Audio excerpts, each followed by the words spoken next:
Welcome to Nilu's Cookbook. তেলে ভাজা bread দেখছেন কি সুন্দর হয়েছে। এইভাবে তৈরি করে খাবেন, নরম তুলতুলে। এই যে ওয়াও, গরম। এখানে আমি 2 কাপ আটা দিলাম, লবণ দিয়ে দিলাম সামান্য, চিনি 1 টেবিল চামচ,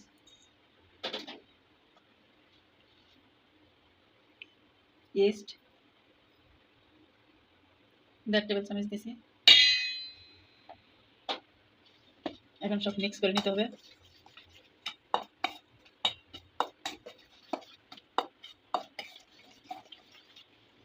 এখন তেল দিয়ে দিব 2 টেবিল চামচ।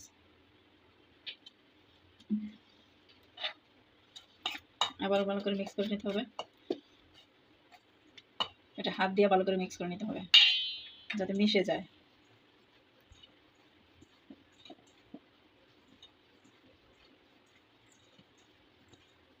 এই যে একটু এরকম হতে হবে যাতে ভালো করে মিক্স হয়।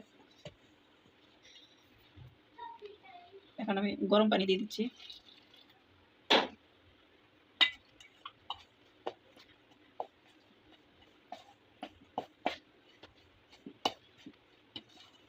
ডোটা গুলাতে যতটুকু পানি লাগে সেই পরিমাণে পানি দিতে হবে, আর খেয়াল রাখতে হবে ডোটা বেশি শক্ত করা যাবে না।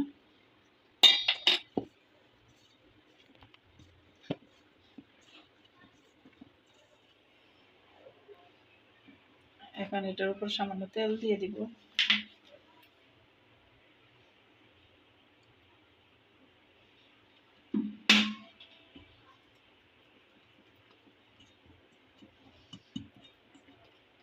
এখন এটা আধা ঘন্টার জন্য ডেকে রাখবো। আমি ডেকে রাখছিলাম আধা ঘন্টার জন্য। আধা ঘন্টা পর এই অবস্থা।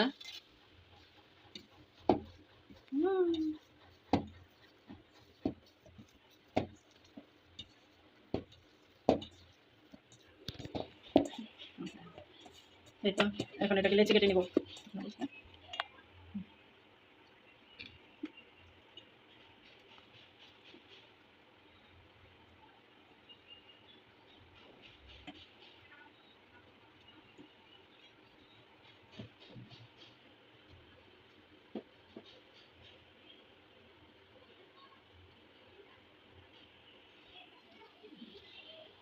এই যে এখন একটা বেকিং পেপারের উপর এভাবে রেখে দেব 10 মিনিটের জন্য। সবগুলো এইভাবে তৈরি করে নিব। এই যে সবগুলো তৈরি হয়ে গেছে। এখন বাজারে চলে যাব। তেলের মধ্যে দিয়ে দিচ্ছি।